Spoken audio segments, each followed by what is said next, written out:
Howdy, and welcome to Quick Commutes with Drill Team Dynamics. This is the version of our podcast where we take a topic that maybe doesn't require a long-form conversation to explore, and we dive in a little bit deeper. Hopefully, by the end of this, you'll have some piece of information, some new understanding, or some technical approach you can take that will help your drill team out. And so we're excited to have you for this Quick Commute. So what is Drill Team? Is it a sport? Is it a club? Is it something else? On this episode, we're going to dive into what we believe Drill Team to be and where we believe it fits in the bigger picture of scholastic activities. Now, this may be a hot take, but after you're finished with this short form podcast, we hope that you agree that maybe drill is not quite a sport, not quite a club, but something entirely different and definitely something very special. All right, to answer this question of what is Drill Team, is it a sport, is it a club, is it something else? The first thing we have to do is we have to go back to the origin of drilling ceremonies in the United States of America. And of course, we all know that drill was introduced to our military during the Revolutionary War. To make a very long story very, very short, we are getting our butts kicked by the British because they can readily assemble combat formations and effectively maneuver throughout the battlefield. They're basically more tactically sound than we are. So we bring in Baron von Steuben, and he teaches not only the effective movement of troops, but also the good order and discipline that comes along with drill. Now, we fast forward, and drill no longer has very much to do with tactical strategy on the battlefield. You know, we're no longer fighting wars in the same way that we were many years ago. But drill is still around for a lot of good reasons, right? And of course, these are obvious reasons. Drill does help us understand how to move efficiently, and it teaches good order and discipline.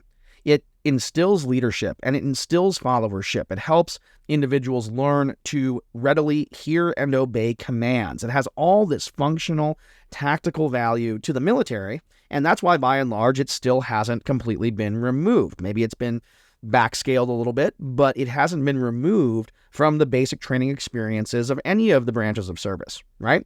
So drill, inherently, as the foundation of its practice, is a functional activity. Now, let's think about competition and junior ROTC drill team. And, you know, when we go out and teach, we always ask the students the same questions, which is, all right, how many of you have been to a drill meet? And usually it's more than half the participants. Say, all right, if you've been to a drill meet before, I want you to really think about this. If the goal of competitive drill was to display that the troops could be moved effectively from point A to point B, would you even bother signing up if you couldn't march the regulation sequence or the color guard sequence, if you weren't prepared to go through and have choreographed your exhibition or prepared to stand inspection? Would you ever even register? And they're like, well, no, I don't think you would, I guess. And then we ask them, listen, if your team didn't have good discipline and leadership and followership, would you register your team, or would the judges expect you to show up if those qualities weren't present?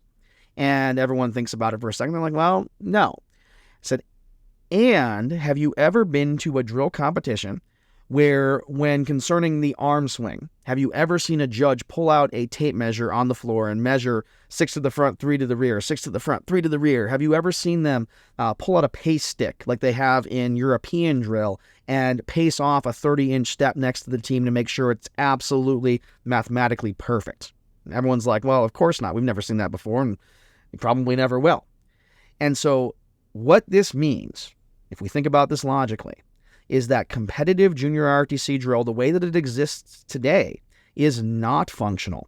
If it were functional, we would do something different. For example, and Kirsten loves to give this example for regulation drill, if regulation drill was a functional test of leadership and followership and maneuvering the troops effectively from point A to point B, what we would probably do is something like lay out an obstacle course, not publish it, give the cadet commander a moment to observe and look at what that obstacle course is going to be, and then assemble their platoon or flight and maneuver the platoon or flight through that obstacle course. And maybe it's, you know, some combination of the amount of time it takes you plus the number of commands that you utilize.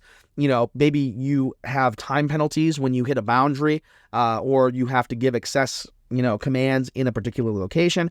We would do something different. If color guard were about functional color guard, we would see things more like the Civil Air Patrol, where they have posting and retrieving or flag folding, these things that are very raising and lowering the flag, these things that are very functional that color guards have to do every single day all the way across the country. But instead, with color guard, it's this aesthetic thing, right? And sometimes we have uncasing and casing, which is meant to be a functional thing, and we in competitive drill have turned into an aesthetic thing. Drill is ultimately graded in competition based on how it looks and how it sounds, and depending on the phase of drill, how you portray your understanding and how clearly you demonstrate your understanding of what the manuals tell us is correct. Because drill is not functional, because it's not a functional activity in competition, we can then conclude that it has to be something else. And for us, we realized, as we traveled and competed and taught, we realized that drill is really about the performance, right? You have to perform excellence and make it clear and obvious that you have excellence in your execution, right? Great individual quality of drill. You have to perform your understanding of the drill manual. Not just that you understand it, but you understand it so well that you are demonstrating it to the judges. And because of this, drill becomes this performing activity versus a functional one. So then where does this land us in the question of what drill team is? Well, I want to think about something else that is also very functional. And there's this, I think, long-standing debate, especially between activities in school when it comes to, it's kind of a pride thing, right? It's like, well, is it a sport or is it not a sport? And you often hear some of the activities that are maybe marginalized in their schools sometimes, like the marching band or, these other activities that are very athletic. And they say, well, this is a sport because it requires this, this, and this. Well, if we think about sports, and this is just, kind of the thing that we've come to the conclusion of, if you think about any sport, sports are extremely functional. When you train to shoot a basket on the basketball team, and we're not sports experts here, I think that a lot of times you hear the conversations, especially young players, get distracted by how it looks when they really should be focusing on the basics, and the fundamentals of how they're shooting, right? When you train to shoot a basket, if you don't make the basket, it does not matter what it looks like, right? When you train in football, it's a functional outcome. You're doing your particular piece of the puzzle on the field of battle, and it doesn't matter what you look like doing it. It matters whether you complete the task. If you're in track and field, it's functional. It's about, can I run with a faster time than I did before, and can my time maybe be faster than the other competitors in the race with me? If we're talking about golf, right, the entire point of training your swing is not to demonstrate how it looks, but to get the ball to the hole in the least number of strokes, right? So it's very functional. But then the question becomes, okay, well, what about these other sports? Sometimes people say, well, if it's in the Olympics, then it's a sport. Where does this leave things like figure skating or dance or these other competitive activities that have more subjective measures of grading or evaluating? Well, we talked about figure skating, right? And the way that figure skating works in the Olympics is you have multiple expert judges who are giving scores, and there's a formula and a way that they compare those scores, and they do that because it's still subjective. If this were truly functional and figure skating were a measure of every skater who does a triple toe loop, how mathematically perfect they are, there would probably be some sort of crazy AI computer program that's analyzing exactly the degree of rotation and exactly the point on the skate where they make contact with the ice. But really, it's performative, right? It is also about the presentation, and the evaluation of that sport or activity is subjective. It's not objective in the same way as sports are. And so we can kind of stop and think about this and say, well, is figure skating a sport? Well, I'm not quite so sure about that. Enter the discussion about whether or not that's a bad thing. And I think, Brianna brought up in our conversation about this, I think in American culture, there's this notion that sports are the most superior way to participate, especially in a scholastic environment. If you're not in a sport, you must be lesser than the people that are in the sports, right? First of all, I think we have to divorce ourselves from the notion that not being a sport is a bad thing. That, in other words, if you can't consider it a sport, that somehow you are lesser than. Because if you think about it, right? The marching band is constantly fighting for respect. The cheerleaders are certainly fighting for respect in their craft.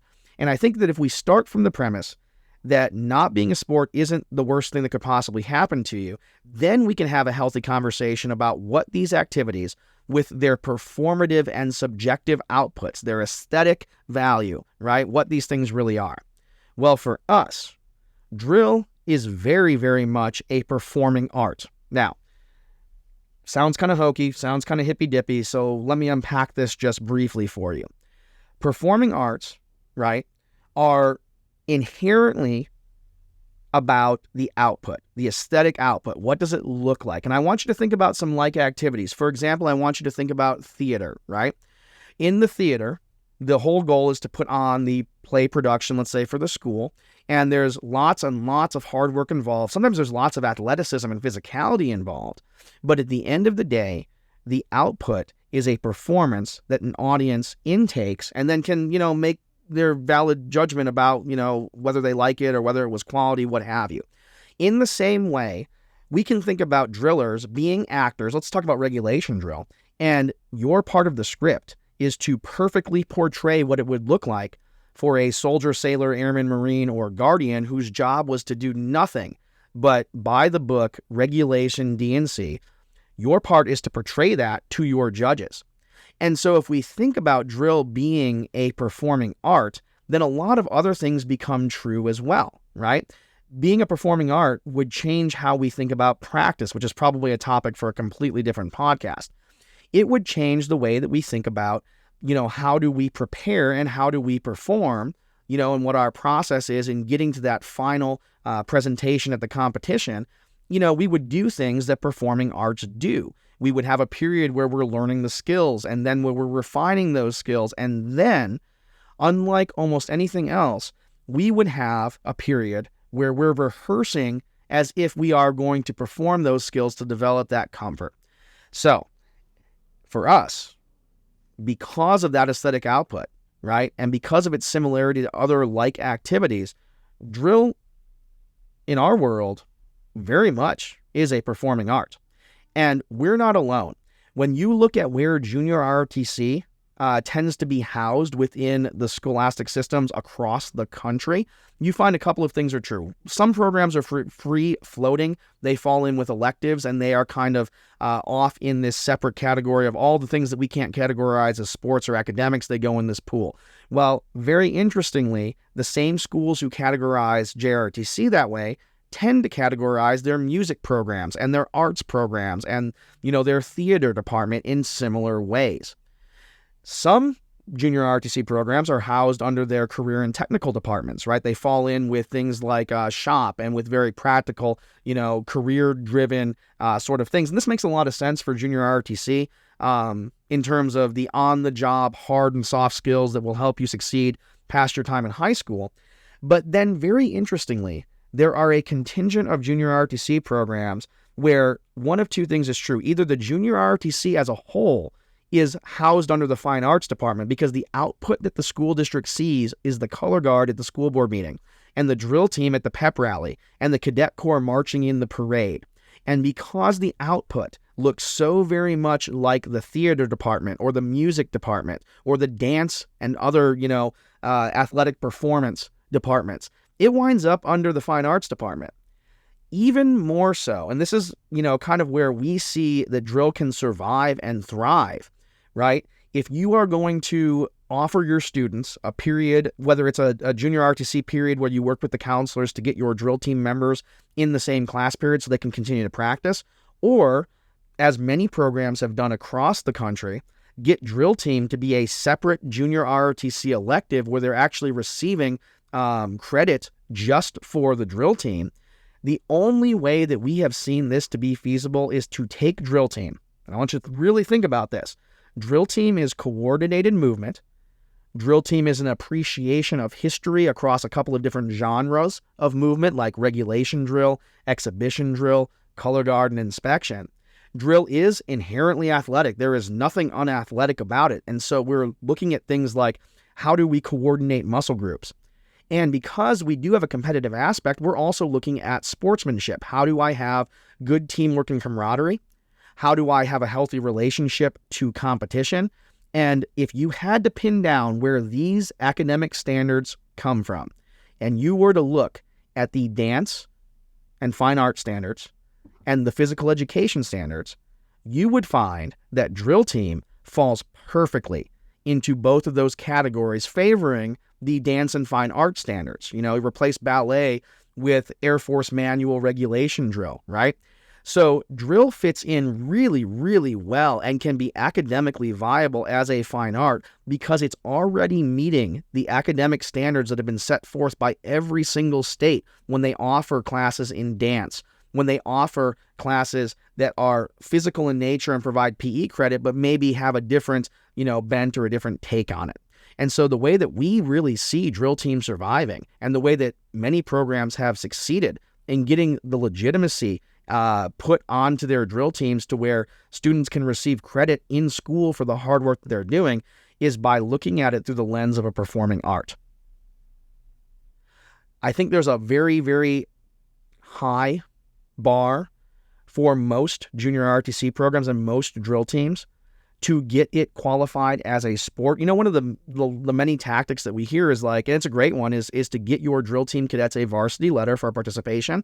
But, in that way, drill has already walked down the same paths as the students who can get a letter for cheer or a letter for dance or a letter for, their dance drill team or their step team. Definitely the same as the students who can letter in show choir or marching band, right?